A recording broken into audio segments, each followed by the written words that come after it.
그러면은 성형외과나 치과에 가서 상담을 받아보시는데 이제 각 성형외과나 치과에서 치료하는 방식이 이런 식으로 나눠지기 때문에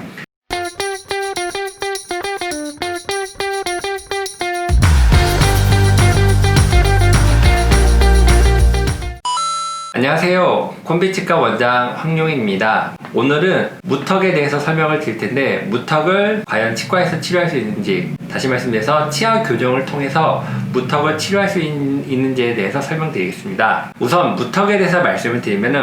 무턱은 이 아래 턱의 이 골이 이제 발달이 좀 덜해서 턱이 들어가 있는 경우를 이렇게 말하는데, 일반적으로 무턱이 있는 분들 같은 경우에는 이제 여러 가지 특징이 있지만 대표적인 특징을 말씀을 드린다 하면은 첫 번째로는 자연스럽게 입을 다물기가 어렵게 됩니다. 그래서 억지로 입을 다물다 보면은 이 턱 끝에 주름 같은 게 생기게 되고, 그리고 아래 턱이 들어가 있고, 즉 무턱이기 때문에 옆에서 봤을 때는 입이 좀 나와 있는 모습을 보이게 됩니다. 또 마지막으로 입이 좀 나와 있기 때문에 사람이 긴장을 풀거나 약간 멍 때리고 있게 되면은 입을 좀 살짝 벌리게 되고, 그러다 보니까 밤에 잠을 잘 때 입 벌리고 자는 그런 습관이 생기게 됩니다. 그래서 아침에 일어날 때는 좀 입안이 바짝 마르거나 이런 증상을 좀 보이고 있습니다. 그래서 이런 무턱을 가진 사람들 같은 경우에는 이제 이런 게 불편하기도 하고 외모적으로 좀 이렇게 개선을 원하기 때문에 흔히들 이제 성형외과나 아니면 이제 교정 전문병원을 찾게 되는데, 일반적으로 성형외과에서는 이제 무턱을 어떻게 치료를 하냐면은 이 턱 끝에 보형물을 넣거나 뭐 필러 같은 보형물을 넣거나 아니면은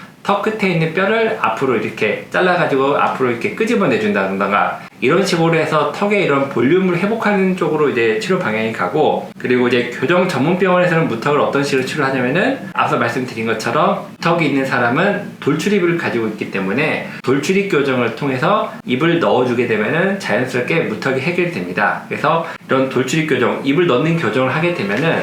첫째는 이제 무턱으로 인한 입이 안 다무는 증상이 개선이 되고, 그럼으로써 턱 끝에 생기는 주름도 사라지게 되고, 그래서 밤에 잠잘 때 구호흡이라 그러죠. 입 벌리고 자는 것도 개선이 되고, 마지막으로 옆에서 보았을 때 이제 돌출입으로써 약간 표정이 좀 이렇게 뚱해 보인다던가 아니면 약간 좀 덜 신뢰감 있는 얼굴이 입이 들어감으로써 보다 더 신뢰감 있는 얼굴이 되고, 그리고 보다 조금 더 스마트한 그런 인상을 좀 갖게 됩니다. 그래서 치과에서는 이런 식으로 이제 무턱을 치료한다고 생각하시면 되고, 마지막으로 이 영상을 보시는 분들께서 이제 한 번쯤 이제 거울을 보신 다음에 내가 이런 턱 끝에 주름이 좀 있는지, 아니면 좀 이렇게 가만히 있을 때 나도 모르게 입이 좀 많이 벌어지는지, 아니면은 이렇게 옆에서 봤을 때 입이 좀 튀어나와 있는지, 이런 걸 보신 다음에 아, 내가 좀 무턱인 것 같다 그러면은 성형외과나 치과에 가서 상담을 받아보시는데, 이제 각 성형외과나 치과에서 치료하는 방식이 이런 식으로 나눠지기 때문에 이왕이면 좀 돌출입도 좀 해결했으면 좋겠다 싶은 생각이 드시면은 이제 치과에 오셔가지고 교정 치료를 통해서 무턱을 치료하시면 좋을 것 같습니다. 오늘은 그 무턱에 대해서 이제 알아보았고, 그리고 무턱을 치과에서는 어떻게 치료하는지 알아보았습니다. 이 영상을 보시고 무턱에 대한 궁금증이 좀 해소되셨으면 좋겠고, 또 보다 좀 더 궁금한 그런 내용이 있으시면은 그 댓글을 남겨주시면 제가 확인하고 나중에 또 답변을 드리도록 하겠습니다. 감사합니다.